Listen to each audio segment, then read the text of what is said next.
Scared for reals. Hey, it's Chris O'Neill. And Adam Perry. All right, 45 years ago, a huge franchise was born. I don't think it was originally planned to be a franchise, but Alien. Ridley Scott, 1979. It was his second movie, and man, oh man. Game changer. It certainly was. Game changer. I mean, when you think of sci-fi films, like space sci-fi films, 2001: A Space Odyssey, Star Wars, and then Alien. Yeah. I mean, easily.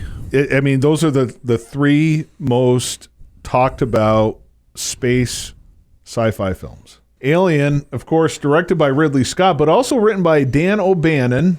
And it's actually based on a story by O'Bannon and Ronald Shusett. It's very interesting, Adam. I don't know how much you've dug into the start of Alien. Basically, while studying cinema, I guess it was the University of Southern California, Dan O'Bannon made this sci-fi comedy film, Dark Star, with John Carpenter and concept artist Ron Cobb. And it began in late 1970. The film actually featured an alien. Get this, Adam. Special effects back in the late 1970 here. Spray painting a beach ball and adding rubber claws, which was played for comedic effect. Now, the experience left O'Bannon really wanting to do an alien that looked real. Yeah. So fast forward a couple years later, he began working on a similar story with a more horror kind of element to it. He's literally said in an interview, "I knew I wanted to do a scary movie on a spaceship with a small number of astronauts." He later recalled Dark Star as a horror movie instead of a comedy. Ronald Shusett, though, meanwhile, was working on an early version of what would eventually become Total Recall. Yeah, that's not a big movie or anything. No, but you think Total Recall, 1990, yeah. Here we are talking about it in the early 70s. Sure. So this is just one of those passion things that took almost 2 decades to bring to the big screen. Yeah. It's very interesting. So before we go any further, I always forget to do this, Adam. Like, subscribe, so you never miss an episode, and let us know what you think about what we're talking about here. If you love Alien, we're not going to talk about all the Alien franchise. We're going to focus on Alien and Alien Romulus, which is in theaters right now. Because, I mean, they're definitely connected, those two movies right. especially. I mean, they're all connected, right? But these two, like, Romulus is definitely a direct sequel to the first Alien movie. So that's why a lot of people are kind of excited about it. Because let's face it, Adam, I've only seen 5 of the Alien movies, and it doesn't get much better than Ridley Scott's masterpiece. It really doesn't. Yeah, I'm not. I really enjoy and appreciate the first one, Alien. I understand why everybody liked Aliens. I liked Aliens too. But after that, I don't know. It wasn't a franchise I really kept up with or cared about. Right. I mean, James Cameron did an amazing job. But it was more of an action sci-fi. Yeah, and it was fine. And it was pretty cool to follow up. I mean, because how do you top Alien? You can't. Right. But James Cameron did an awesome job kind of complimenting. Yeah, Alien. I mean, he took it and put his spin on it for sure. Yes. And it worked. I mean, and again, obviously. I'm not taking anything away from Aliens. I know it's very beloved and hugely popular. A lot of people like it more than Alien, which I disagree with. But I mean, it's kind of one of those things. What's better, Terminator or Judgment Day? Kind of in the same vein. But again, I really like the first one. It wasn't a franchise that I really totally invested in. Right. Again, I appreciate what Aliens did. The third one, the fourth one, and then the hundreds of Alien versus Predator movies that came after didn't really bother with. Right. But and I do plan on seeing Romulus because it is a direct sequel to the originals, and I find that very interesting. Right. But because it takes place between what happened after Alien and then Aliens, and I think that's an interesting concept. Yeah. That's very interesting. Right. So again, we're going to be spoiling Romulus. So just a heads up, if you haven't seen Alien Romulus, see that first before you listen. I hate telling people to tune out, but if well, I mean, for the it, next 10, 15 minutes, we're going to probably be talking about the original movie. So listen until then, and then when we go to Romulus, we'll give press you another pause split. and come back. Right. So let's go back to the beginning of Alien. Again, you had Ronald Shusett, who wrote some of Total Recall, or what would become known as Total Recall. And I know Dan O'Bannon was excited about, furthering the Dark Star concept. So O'Bannon literally had written 29 pages of a script called Memory. Mm-hmm. And a lot of that would become the opening scenes of Alien. Crew of astronauts awakens to find that their voyage has been interrupted because they're receiving a signal from a mysterious planetoid. So they investigate and their ship breaks down on the surface. So, I mean, this is interesting because we can kind of call it cliche, but before Alien, all I can think of is the Planet of the Vampires, where a ship literally lands because they receive a mysterious signal, and then their ship kind of needs to be repaired. They're kind of stuck there. I can't think of any other movie other than Planet of the Vampires. I mean, 2001 didn't really have any disasters where they were stuck somewhere. Right. I mean, you have Dave Bowman stuck in the outskirts of Jupiter near the end of the movie and becomes reborn again, which is definitely a lot of interesting takes on what literally happened at the end of 2001, because that's what I loved about Kubrick, is he never explains it. So I mean, you have those two movies about disasters in space. I mean, and there's the other movies where an alien comes aboard and stays aboard and causes havoc on the ship. There's a couple of 1950s movies that are like that, but they weren't it wasn't really talked about as a plot, Right. So Alien was the first one that really made it popular to have, okay, we're asleep on the ship. Oh, we get awakened. Oh, we got to go to a different planet. You got to save somebody. It's like a cliche thing now. Right. But Alien was the one that made it popular. Yeah. They didn't necessarily do it first, but they're the ones that made it popular. Mm-hmm. So O'Bannon had those 29 pages, and so O'Bannon soon accepted an offer to work on this guy's an interesting dude, Alejandro Jodorowsky. I can never pronounce the guy's name, but you've heard of that guy before. He's a cult filmmaker. Yep. He was working on an adaptation of Dune, which has been talked about so much that they actually kind of retweaked it and did a version of it, and they put it out in theaters and everything and on home video. Oh, really? I never got to see it, but Alejandro's not a filmmaker for everybody. You know what I mean? Yeah, exactly. He's definitely a cult filmmaker. The guy would never, as far as I know, make a blockbuster. Yeah. But so O'Bannon accepted an offer to work with Alejandro on his adaptation of Dune, a project that took him to Paris for 6 months. And yeah, as we know, it didn't really work out too well. It seems like a lot of Dune adaptations, other than Villeneuve's current Dune, it seems like there's such a problematic story. And so even though that project fell through Adam, he got introduced to several artists whose work gave him ideas for his sci-fi story. H.R. Geiger, recognize that guy? Yeah. I know Emerson, Lake and Palmer really used a lot of H.R. Geiger's artwork on the cover of a couple of their albums. Yeah, there's not to go on a little sidebar here. On Shudder, there's awesome documentary about Alien and his artwork, right? And the inspiration. It's obvious. I mean, yeah, it's very fascinating. You just look up anywhere, do an online search of H.R. Geiger, Alien influence, you'll see it instantly. Yeah, I remember, because I listened to Emerson, Lake and Palmer before I ever watched Alien. Believe it or not, right? So I saw Alien. I'm watching it. I'm like, wow, this kind of looks like some of the stuff I see on the Emerson, Lake and Palmer cover. And lo and behold, in the credits, H.R. Geiger. Yeah. And not only that, I mean, I mentioned Chris Foss, but there was also Mobius Girard. Again, I'm not good with French. Please forgive me. But O'Bannon was impressed by Foss's covers for sci-fi books, while he found Geiger's work disturbing. Disturbing. Yeah. Well, he said his paintings had a profound effect. He says, I'd never seen anything that was quite as horrible and at the same time as beautiful as his work.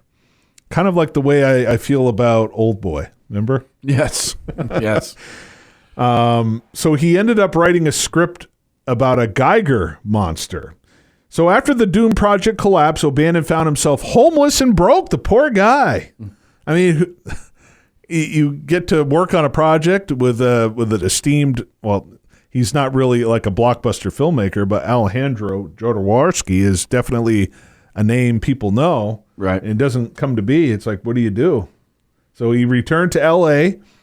He said he would borrow Schuzet's couch in need of money. He decided to write a spec script that the studios would buy. So they actually revived his memory script, the one that would become into Alien here.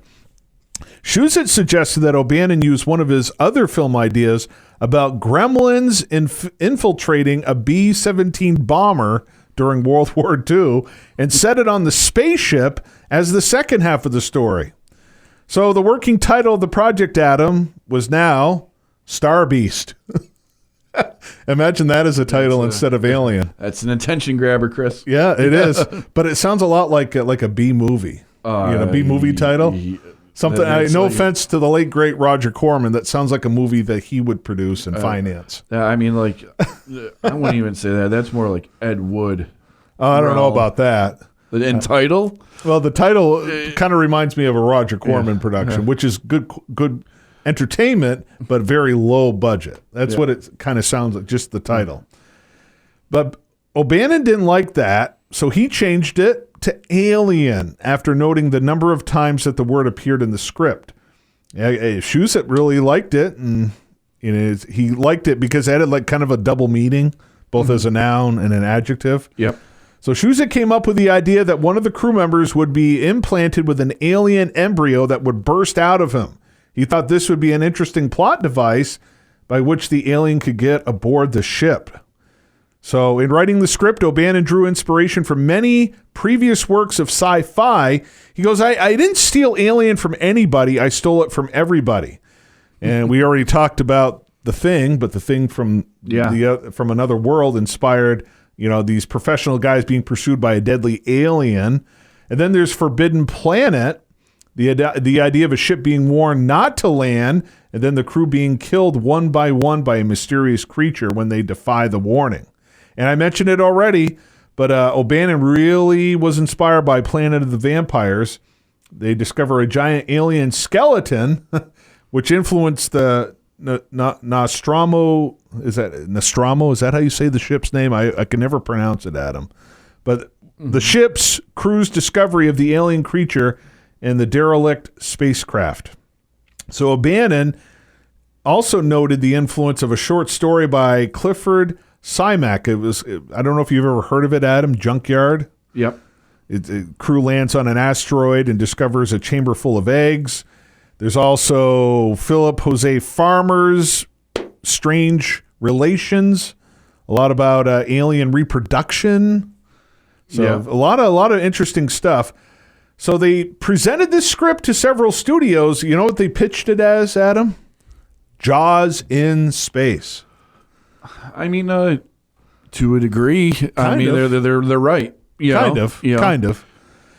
They were on the verge of signing a deal with Roger Corman. Mm-hmm.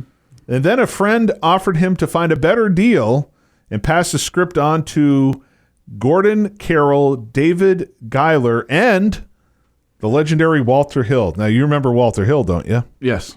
Yep. And this is 1979, and probably Walter Hill, one of his most iconic movies, was released. Do you remember the name of that one? I hope you do. It's slipping me right now. The Warriors. Yes, The Warriors. Yes. I mean, Exactly. Talk about one of the greatest Come out to play, action. yay. Yeah. Yeah. Yeah. Yeah. It's probably one of the most iconic action films of all time. Sure. The Warriors.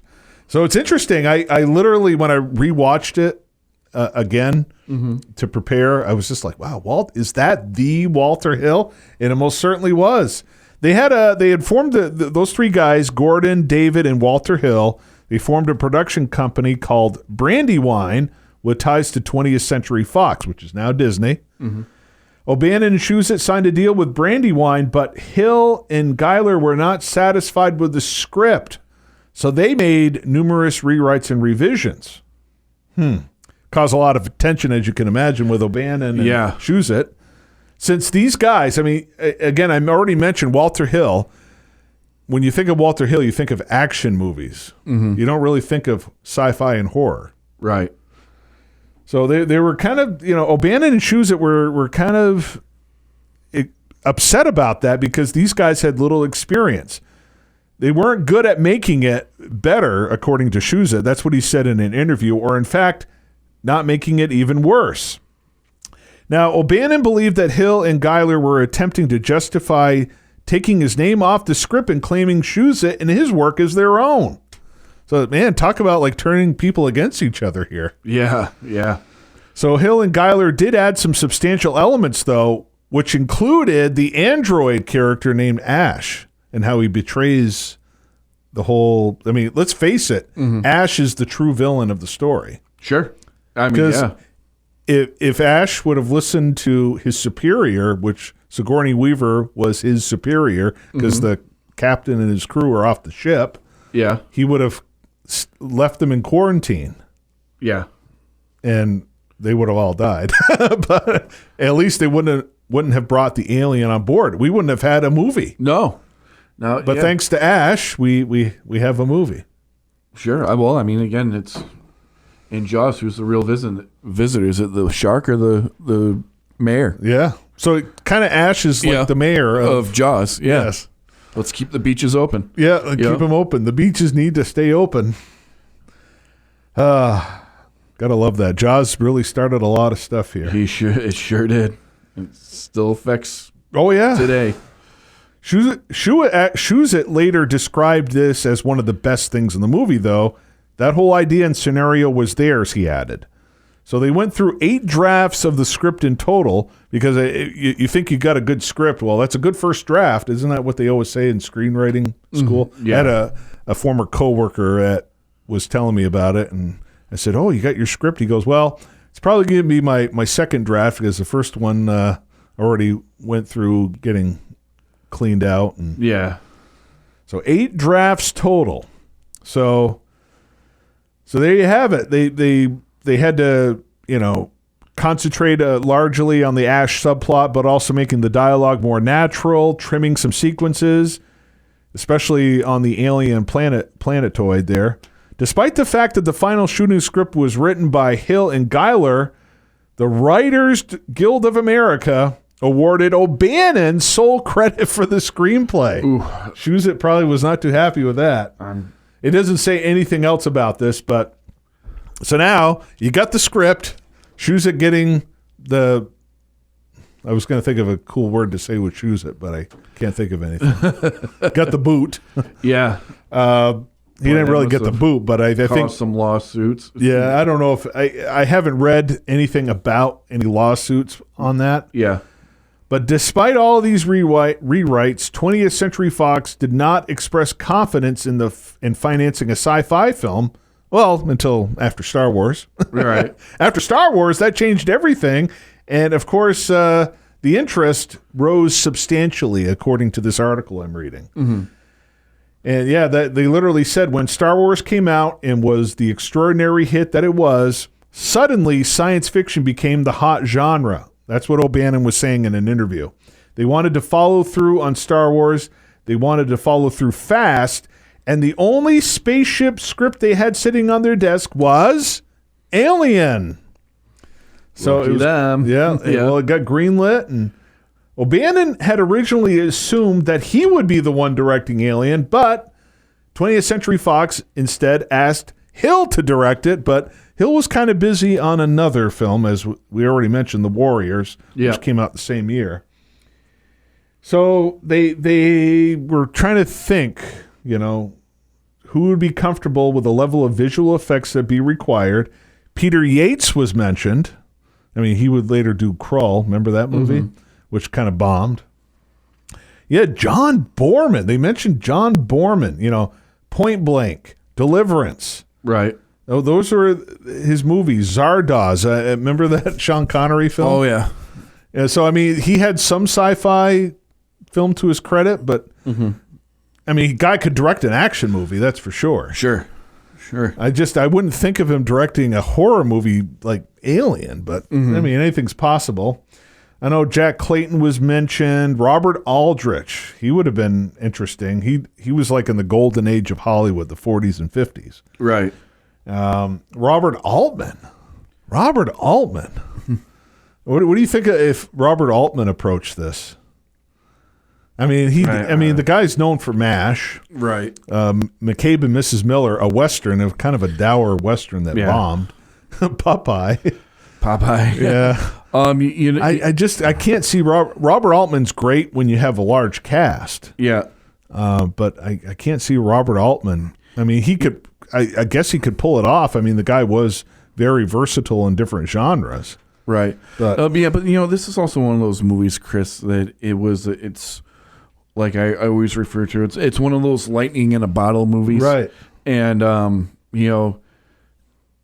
we do it often. We can plug in the what ifs with different, but what Ridley Scott does. Oh yeah, they and, actually. I'm trying to think who actually saw The Duelist. That was his first movie. Yeah, and because I know O'Bannon, Shuzit, and Brandywine felt that these directors would not take the film seriously, but they would treat it as a B monster movie. Now I can definitely see Robert Aldrich making this a B monster movie. I think John Boorman, out of all the ones I mentioned as the what ifs, right, he would have probably been the best bet. Yeah. But I kind of agree about Robert Aldrich. I could see him doing it as like a B movie. Right. So, but I think they all saw Ridley Scott's Duelist, and this is our guy. And Ridley Scott actually got excited too. He quickly accepted this. He detailed all the storyboards for the film in London, which impressed Fox enough to double the film's budget. Well, again, Star Wars, it's like, okay, they could see that this could potentially be a hit. Right. So his storyboards included designs for the spaceships, spacesuits, and you know what, Adam? When the doors open and close in Alien, they use the same exact sound as 2001: A Space Odyssey. Oh, really? I mean, you could probably count like at least 50 times, maybe 100 times I've seen 2001: A Space Odyssey. So I know the sound of the doors opening, closing. Yeah. So, I mean, that definitely was a nice tip of the hat to Kubrick there. Right. So it's interesting. He had an interesting storyboard. He was emphasizing horror in Alien rather than fantasy, though. You've seen that, and it definitely there's more horror than like sci-fi fantasy stuff. Yeah. He described the film as the Texas Chainsaw Massacre of sci-fi. It's very interesting. Definitely gorier than Texas Chainsaw Massacre. Very much so. Yeah. I mean that was a perfect script idea from O'Bannon and Shuzit, having the alien just come right out of the chest. Yeah. Like it gets stuck on his face, and they bring him in. Again, Ash is the one that starts the ball rolling. Yeah. But I mean, you have to find a way to get the alien on the plane without making it cliche, something we've seen 1,000 times before. So latch it onto the face, let it grow inside, and right. You think all is good with John Hurt? Oh, I'm hungry. Let's eat. He's hungry, all right. Yeah. Yeah. Very, very, probably one of the most famous. One of the most iconic scenes.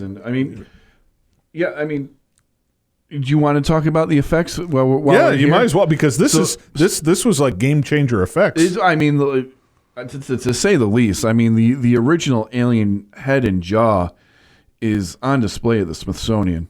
Yeah. I mean, like this is one of the most iconic movie monsters of all time. Right. And you can say that. And as you're going through the synopsis and the backstory, I'm trying to figure out who's responsible for this creation. And believe it or not, I mean, so now in Aliens, the sequel, all credit goes to Stan Winston. And his crew. Yeah. But, Brilliant. But this movie did not have Stan Winston. This was a hodgepodge of just people just working. Right. It was a big group of people there. So yeah, so like so you have you just mentioned the face hugger and the chest burster effect. That's primarily by a guy named Roger Dickens. Roger Dickin, not Dickens. He was a British special effects sculptor, and he's responsible for that entire scene in the face hugger, the iconic face hugger. And I know with Halloween coming around the corner, we're going to have, with the new Alien movie, you're going to see all sorts of face hugger props and costumes. Yeah. And so we have this guy responsible for that. And then we have another artist by the name of Carlo, I'm going to mess this up, Rambaldi. Rambaldi, yeah. Yeah. Who actually worked on Spielberg's Close Encounter of the Third Kind. Yeah. And he is the architect behind the look of this alien. Right. And boy, did he, I mean, like, you want to talk about if a masterpiece, a sculpting masterpiece. Yeah. I mean, and he stuck to the original plans outlined by Ridley Scott and O'Brien or Barron here. Yeah, O'Barron. Yeah. And O'Bannon. Sorry. O'Bannon, I'm sorry. Yeah, and forgive me, like, you're so much better with it. I am so horrible with names. And well, I'm good. I'm good with like Irish names. I'm good with English names, but when it's someone from France, from Spain, and other countries, I have a more difficult time pronouncing their names. Yeah, I'm just terrible. Like I butchered Alejandro's name. It's like I mean, but again, just the concept of building the creature's body and using inspiration from like the cooling tubes on a Rolls Royce. It's amazing. Like, it's just you wouldn't think of a Rolls Royce being like such a for an alien movie. And then obviously the face of the thing, it's a human skull that's just extended and smooth, and one wonders if because some of it like the Elephant Man size head, and they just expanded on it. Yes. I like this thing, and this thing was just terrifying to look at, dude. I mean, and again, credit to Ridley Scott making this thing. As the movie plays out, and we got the full grown xenomorph. Yeah. You hardly see it, and that leads to the really terrifying aspect of this movie. Yes. But when you see it, it counts, and it's horrifying. Yeah, I have to say the face hugger, and it's how do you say the word proboscis? Okay, was made of sheep's intestine. Oh, fun! Yeah, I mean they don't do it like they used to, I guess. Yeah, they do not. And they were shot out of the egg using high pressure air hoses. Yeah, and they basically reversed the shot, slowed it down in editing to prolong the effect and give it more detail, reveal all the details. Mm-hmm. Yeah, and the face hugger itself, that was H.R. Geiger design for the film, going through several versions, of course, and many different sizes. And they decided on a small creature with human-like fingers, a long tail. And then Dan O'Bannon, with the help of Ron Cobb, drew his own version based on Geiger's design, which became the final version. Cobb's idea was that the creature would have a powerful acid for blood. That's definitely a characteristic they focus quite a bit on in Romulus. Yeah, was the acid blood. Mm-hmm. That characteristic would carry over to the adult alien, and it'd make it impossible for the crew to kill it by conventional, like shooting, explosives. Right. It's like these things were like, it's like Godzilla. If bing, no big deal. Mm-hmm. These bullets and bombs can't beat me. So Scott used pieces of fish and shellfish to create the viscera of it all. And, I guess they designed the chest burster. It was like inspired by like a painting, Adam. Yeah.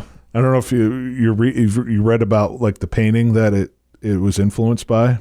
I know it was inspired by a painting. I haven't read about the painting. Francis Bacon's 3 Studies for Figures at the Base of a Crucifixion. You got to take a look at this thing. It definitely, you could see the inspiration from it if you actually look at that. So again, 3 Studies for the Figures at the Base of a Crucifixion was the design that was inspired for the chest burster scene. So Geiger's original design, which was refined, resembled a plucked chicken.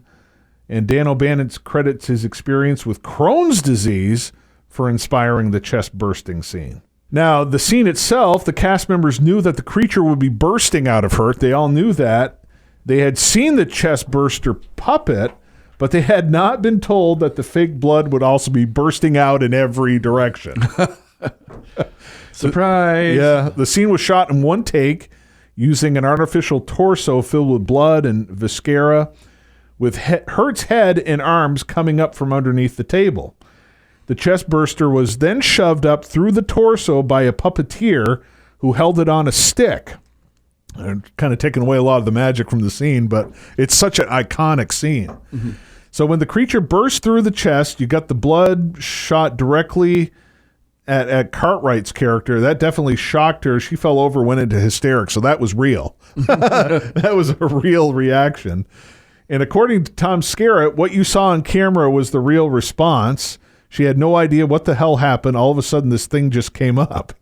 So the creature then runs off camera, an effect accomplished by cutting a slit in the table for the puppeteer's stick to go through and passing an air hose through the puppet's tail to make it whip about. Wow. So this real life surprise of the actors, all the acting and stuff, had such a huge sense of realism. It made it one of the most memorable moments. Yeah, it's mainly the reaction. I mean, if they didn't react properly, if they actually knew that this was going to happen, it probably wouldn't have been as effective. Probably not. And it's very jarring scene. It's a jarring scene. It's one of the most iconic scenes in cinema, parodied I don't know how many times, but most famously in Mel Brooks' Spaceballs. Yeah. But I mean, like, there's always. Oh no! Not again. Yeah. Get this dude some Pepto-Bismol. It's one of those things you see everywhere, and it's referenced all the time. And Chris, as we're going forward with these special effects, just again, back to the full adult xenomorph. I mean, talking about this head. I mean, just how intricate. This costume and design part. So the animated jaw, the inner, the one that is on display at the Smithsonian. Yeah. It had a system of hinges and cables that was used to operate the creature's rigid tongue, which, as we know, would protrude and had a mouth of its own. But in the tongue itself, the mouth on the tongue had all movable teeth. The final had about 900 moving parts and articulation. Is that something that you don't even think about that when watching it? Incredible. Yeah. And again, a human skull was used as the face, and it was hidden under a smooth, translucent cover over the head. And it's so iconic. And the saliva, they went cheap. It's all KY jelly. Yeah, but I mean, you use what you. It's yeah, and shredded condoms were used to create tendons of the beast's jaws. Too. Yeah, I mean, so hey, recycling there, I guess. Yeah, right. Recycle what you buy. Yeah, right. And again, another name I'm gonna butcher, but there was a human inside this costume with all these moving parts and hoses and I don't know. Maybe you can pronounce his name better than me. Bolo Haya. Yeah, I'm not even gonna try. But he was a slender, 6'10" actor, And well, you have to have a big dude in that suit. That's for sure. And you've got to be really flexible, agile, and that's for sure. I just can't say enough about this classic movie. Well, I mean, the visual effects won an Oscar, and I think rightfully so. Yeah, I mean, technically, everyone that was involved with making the prosthetics to just the visual stuff, all of them should get like trophies because I mean, it's just talk about teamwork. Oh, this was a lot of teamwork. Yeah. And again, I'm gonna no disrespect. I'm sorry, I can't. I'm not even gonna try to pronounce the actor's name because I know he just recently he passed away and it was kind of a big thing. Or no, he passed away right after the movie came out, and that's why he wasn't in any of the sequels or anything, or wasn't credited in any of the sequels. But still, I'm not even gonna try. But I mean, he gives a great performance. I mean, there's so much to work under. Right. But the creature itself, it's so believable. So absolutely.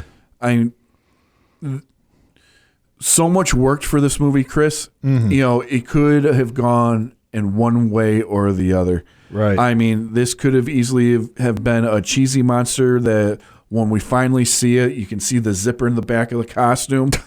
Or you get a monster that you really believe could be floating around out in space and just terrify you. And fortunately, we got the latter. Well, definitely, they went leaps and bounds from the days of spray painting a beach ball and adding rubber claws. Exactly. So the casting is also something that's a lot of people, you got to give credit to the casting. And it's interesting when you actually think about it. There's only two young actors in this movie at the time: Sigourney Weaver and Veronica Cartwright. I mean, they're both 28. Sigourney Weaver was like 27, 28, and you had Veronica Cartwright. I think she was barely 30.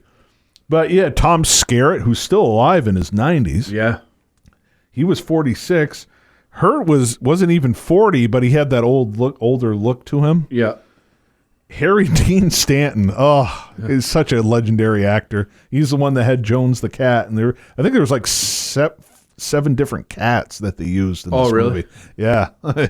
Talk about like no animals were harmed in this movie. That cat looked like it was terrorized half the time. Yeah, exactly. But yeah, you had Harry Dean Stanton. He was 53. Yaphet Kotto was 42. So technically, out of all the guys, John Hurt was the youngest. But it's interesting how it's like, it gave it more of like, these guys are regular people. It wasn't like you had these polished young actors. Mm-hmm. I mean, Ian Holm, I think he was 48. So again, he looked like he was a seasoned veteran. You had all these. I mean, none of them are really like popular actors. That was another thing. I mean, John Hurt just was fresh off of Midnight Express. Right. Ian Holm, he'd been mainly a stage actor at this time. Well, this is Sigourney Weaver's debut. Yeah, it is. Yeah, this is. Yeah. I mean, so that's what I mean. These other these guys were all character actors. Mm-hmm. Like Harry Dean Stanton popped up. He was Harry Stanton in a lot of westerns, B westerns, back in the 50s and 60s. Right.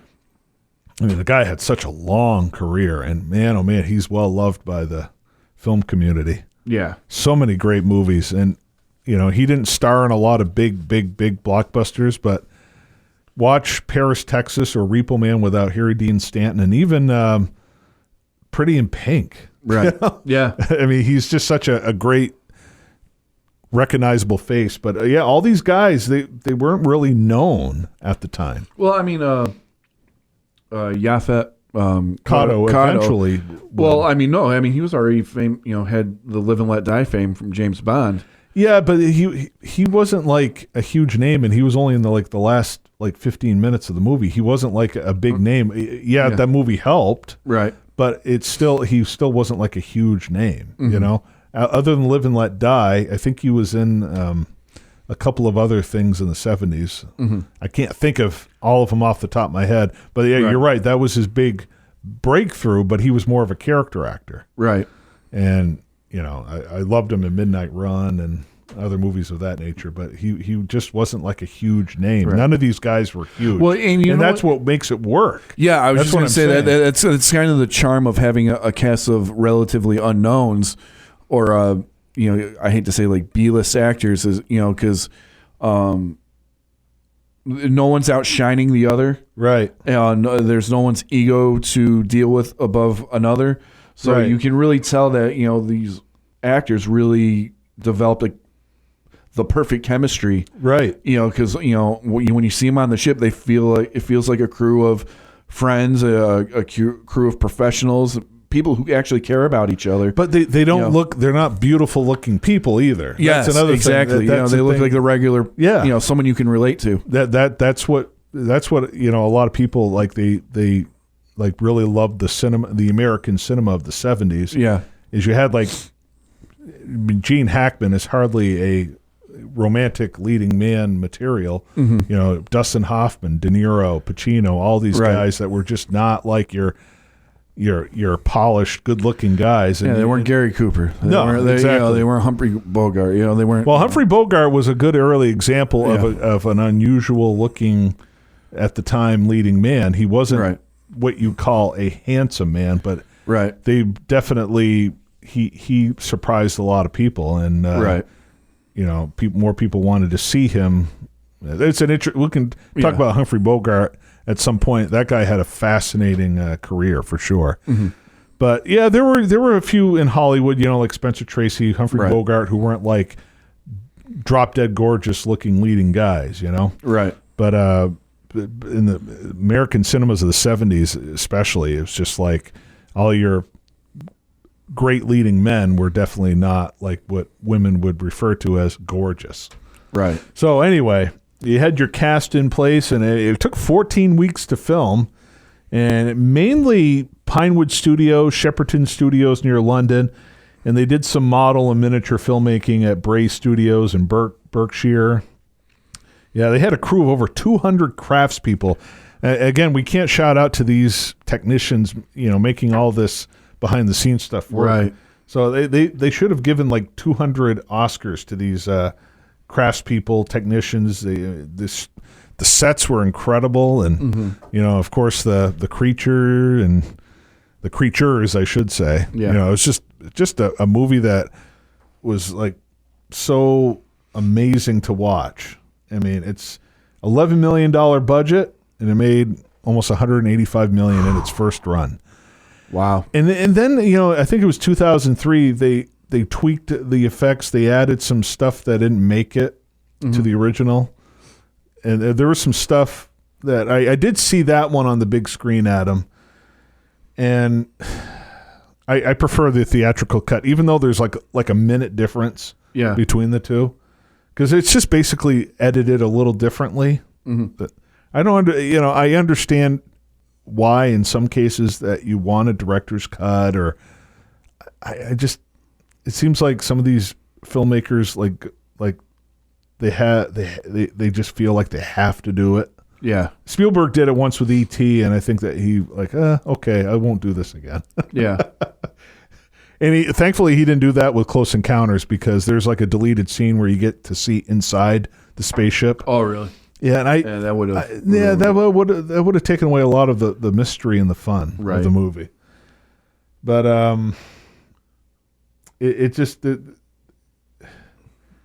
I mean, wrapping up Alien, because we have to get to the sequel. Right. I think what fascinates me about this movie is we think of outer space as so, it's the everlasting void. It's eternal, and it's so big and so vast. But never have I seen a movie so friggin' claustrophobic. Right. Oh yeah. I mean, just holy crap. The original theatrical cut is the version that I highly recommend the most. Yeah. I mean, the director's cut, there's not a huge amount of difference, but they had this scene reinserted. It shows Lambert slapping Ripley in retaliation for Ripley's refusal to let her, Dallas, and Kane back on the ship. According to Sir Ridley Scott and Veronica Cartwright, every time she went to slap Sigourney Weaver, Sigourney would shy away, But after 3 or 4 takes, Scott finally told Cartwright not to hold back, but really hit her. And it was a shocking thing. And then there was also another scene, I believe, I haven't seen the director's cut since I saw it in theaters. And there was another scene where Dallas, the captain, and they were trying to care for one particular character. It kind of dragged out. Yeah. And that's why Ridley Scott cut it. But he put part of it back in for the director's cut, and it's just not necessary. It's just one of those things. It's an added conversation, and even I think Tom Skerritt even said it kind of slowed the movie down. Right. It's a slow burn movie, anyways. Right. It doesn't move as fast as Aliens, but to me, that's the charm of the movie. Right. Is it literally explodes, and from there, it gets more and more interesting. Right. It's just the slow. I always like, when it comes to horror, Adam, I like the slow burn things more than I do like just gross out horror and, the cliche jump scares that we get in movies. I like the movies that make you think. Yeah. Look at The Wicker Man. It builds and builds and builds. And Alien, it definitely builds and builds and builds. And builds. And again, like you reference Scorsese all the time, I'm going to reference Halloween. Yeah, that has an awesome build too. When Halloween not only has an awesome build, but a similar concept with Alien is, all right, it's there, but where is it? Right. And that is what I love most about the original Halloween is Michael Myers is there, but it's where is he? Right. And same thing with the Xenomorph. You know any second he's going to come and he's watching. That's a thing. And when Sigourney Weaver gets rid of it through the air hatch, airlock at the end. Is it really dead though? And it's what Carpenter did so brilliantly. Right. Is Michael Myers dead? No, we don't know. Well, we don't know. Yeah, well, we're gonna leave it to your imagination. Yeah, and that's the thing. That's what I like about the first Alien. Yeah. And again, if you're gonna do a sequel, if you have to do a sequel, I mean, I'm not a huge James Cameron fan just because of the way the guy is just such a jerk. In real life, like he literally crapped all over his fans when they were just complaining about how bad his new 4K restorations looked, how artificial they look. Because Aliens, I don't have the 4K, so I can't personally reference them. But everyone is complaining how artificial True Lies looks, how artificial Aliens looks, and The Abyss. All of those movies were just, and Titanic too. All 4 of them got released on 4K. Fans were excited. These are highly popular movies, and they looked really artificial from what everyone has said in the online community. And his response was just like, get out of your mom's basement and go F yourself and all that kind of stuff. It's like, really, dude? Oh. You're entitled to your opinion. Yeah, I hope he, he's got enough money. He never has to worry about it again. But man, where did the guy who was struggling to become a filmmaker with Roger Corman, Piranha, did he not forget where he comes from? And a lot of people, I guess, a lot of these big name directors forget their humbling beginnings. Yeah, I mean, I'm not going to. We've all heard the stories about James Cameron and his behavior and his attitude on things, and so I'll just let the story speak for themselves. So we don't really have to really rehash any of it. But I guess that's sad if that's because I mean, it's the fans that has given him the life that he's living, and you sometimes you think you're going to put out something that's going to be great, and it's not received well. It doesn't mean you have to put down the people who don't like it. Well, but I mean, again, I don't know. Well, and I've mentioned Ingmar Bergman before because he loved having different people look at his work when he was working within the studio before he became huge and he did his own thing. He missed the fact that people would rein him in if he went like too crazy. Yeah. And there were a couple of producers at the studio for the last Avatar movie said, "Oh, I think this is a little too long." He goes, "You see these 2 movies? They're the ones that gave you a job." It's like, it's like that's not how you respond. I just He still thinks he's the king of the world, and no argument that he's got the two top grossing movies of all time. But if you break down ticket sales, Gone with the Wind still beats both of his movies. Mm-hmm. So no matter how like awesome you think you are, it's like we all need a little moment where you need to be humble at times. You know, and I didn't mean to go on a and the last thing I just want to mention about Alien, we've talked about the effects and where the concept came from and everything that went in the behind the scenes, but it would be unfair and I just think wrong to not acknowledge the powerhouse performance that Sigourney Weaver gives in this movie, and I mean for a debut, I know of all things, and you can correct me if I'm wrong, Chris, but I mean I think one of the things I love about this movie, you know, is it's the first time we get to the woman in the movie is not the damsel in distress. We get a really strong, she's going to fight it, and not run away and hide. And like we got used to with the Final Girls, right. She's just such a badass in this movie. Yeah. She takes it to a whole another level she does. In Aliens. And she actually scored an Oscar nomination to boot, which is very rare for a horror movie, sci-fi movie to get a acting nomination. It's just very rare. She is like considered one of the, if you want to talk about action, there were people before her, obviously. Yeah. Pam Grier came out in the early 70s, and she was a force to be reckoned with. You slapped her around, but she didn't slap. She punched and knifed and shot. And, yeah. She was. We had Miko Kaji over in Japan, who did the Lady Snowblood movies. Yeah. Which she's got a pretty little umbrella, but she pulls out a samurai sword out of her, which was a huge inspiration for Kill Bill. Yeah. But yeah, I mean, you could consider her one of the cream of the crop, female in film in the 1970s for sure. Yeah.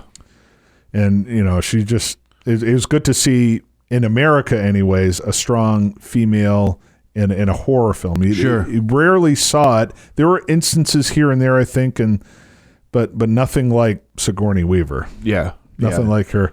Like, she literally telling the captain, "You're not getting on this ship." Yeah.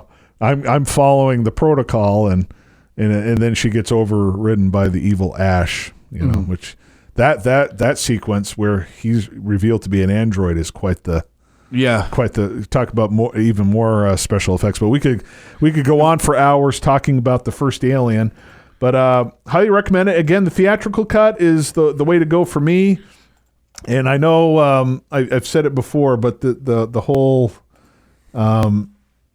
thing with the director's cut, it was something that the studio really wanted, and Ridley Scott just kind of went with it. It's not technically a huge director's cut. It's just a couple of different scenes that were padded in, and he took, he kind of re-edited. He had the re-edits of a couple of things.